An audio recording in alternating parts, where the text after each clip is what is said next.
Okey, jadi saya nak move on kepada satu lagi produk Fast Grow, itu Fast Grow Black Wizard. Okey, yang tu pun sama, nanoteknologi ataupun nanoscale. Tapi Fast Grow Black Wizard ni dia lebih sesuai kepada tanaman buah-buahan lah. Jadi kebanyakan pengguna adalah pengguna durian, cempedak dan nangka. Jadi nak minta Prof cerita sikit, okay, apa beza Black Wizard ni dan kenapa dia sesuai untuk tanaman seperti durian.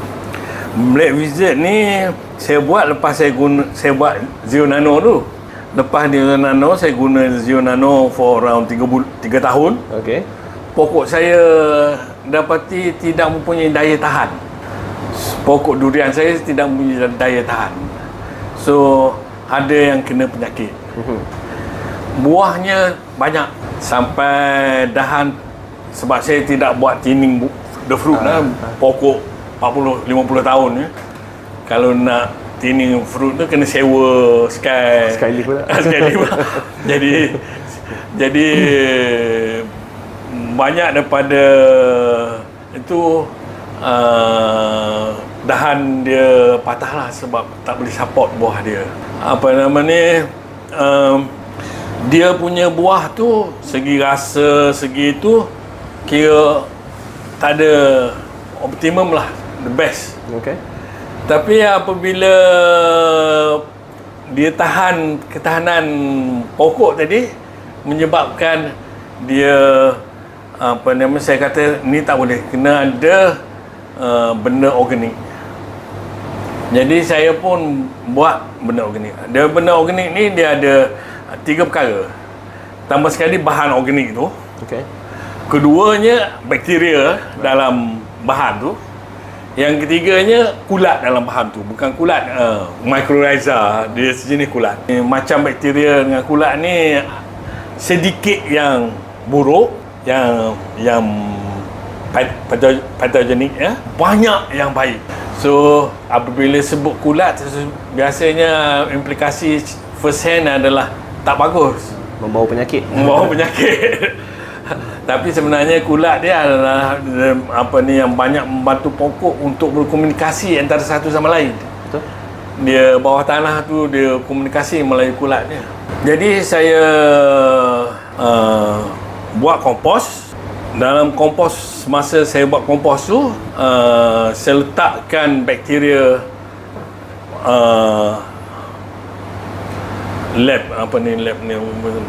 Lactobacillus bacteria. Lactobacillus. Okey. Saya letakkan Lactobacillus. Saya memang tahu sah mesti ada Lactobacillus. Yang setengahnya saya letak nitrogen fixing, setengahnya saya letak phosphate solubilizing bacteria. Tapi yang betul-betul saya letak consistently ialah Lactobacillus. Lab lah. Yang lain tu sebab saya tak buat banyak supply untuk dapat nitrogen fixing tu, saya terpaksa ambil bakteria daripada akar pokok semadu. Okey. Dia ada node dia dan tu rumah bakteria tu, saya ambil tu, saya biarkan bakteria tu. Lepas tu saya bubuhkan dalam dalam kompos tu. Okay. Jadi tapi sebab nak cabut pokok semalu tu susah. Kena pakai pelayar. Habis that batch yang saya buat tu lebih kurang sebotol 10 liter. Habis tu kira saya tak buat yang baru lah.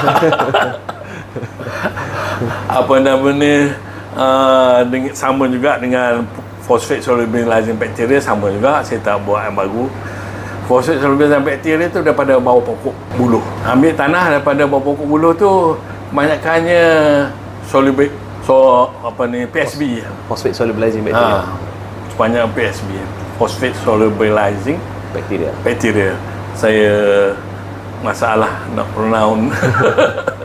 Jadi pasal labnya, sebab saya buat dengan banyak di rumah saya, macam-macam jenis.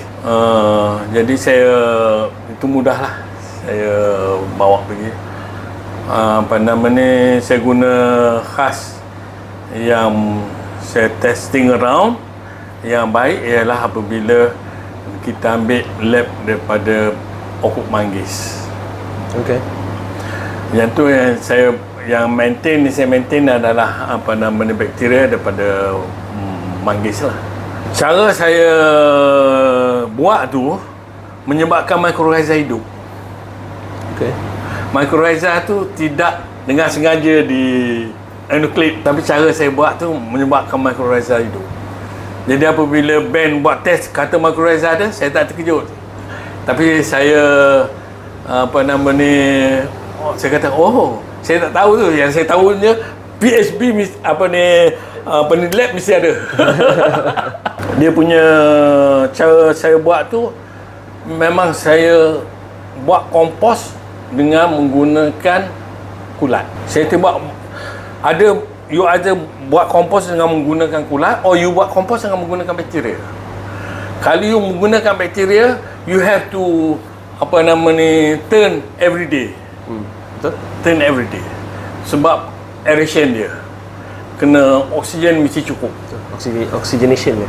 Oxygenation dia. Every day. Saya tak larat. So, saya kata go for fungus. So, saya pun guna fungus. Jadi apabila saya guna fungus tu adalah benda-benda yang menyebabkan fungus tu tumbuh. Jadi apabila mycorrhiza, which is fungus, tumbuh bersama, saya tak terkejut lah.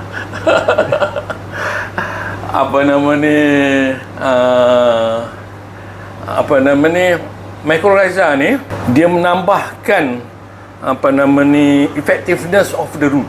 Akar tu dia symbiotik. Akar rambut durian. Dia sambung rambut akar tadi, menyebabkan area dia increase by 30%, boleh cover. Banyak tu.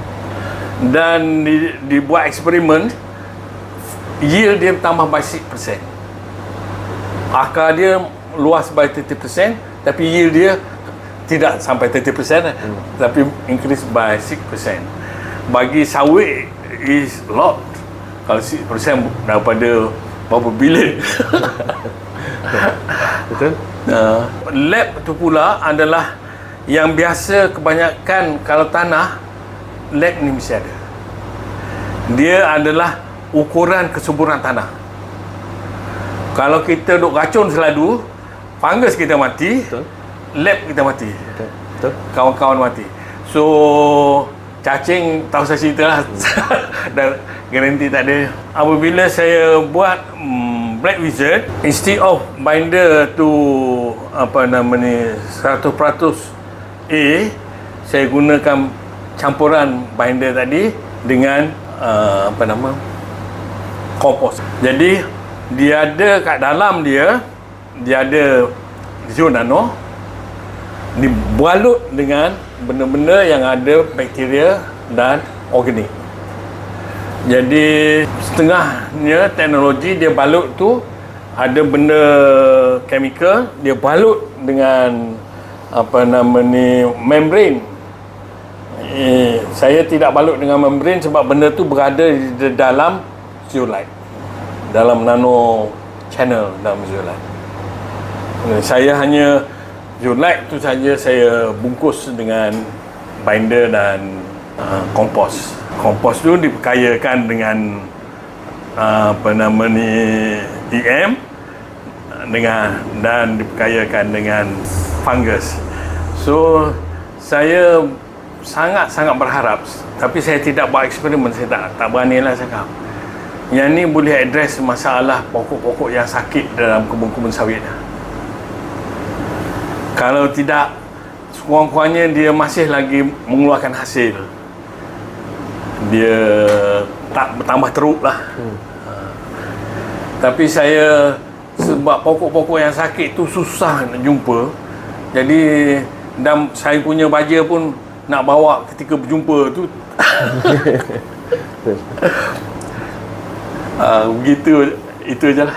Okey, terima kasih banyak Prof. Jadi itulah sedikit mengenai teknologi nano dalam pembuatan dan penghasilan, dan juga macam saya cerita tadi, sains di belakang penghasilan produk baja Fast Grow, Zio Nano dan juga Black Wizard lah. Jadi sekali lagi saya ingin mengucapkan terima kasih lah kepada Prof kerana sudi meluangkan masa sikit untuk just nak cerita sikit mengenai produk dan produk yang dikeluarkan oleh Fast Grow. Okay? Terima kasih.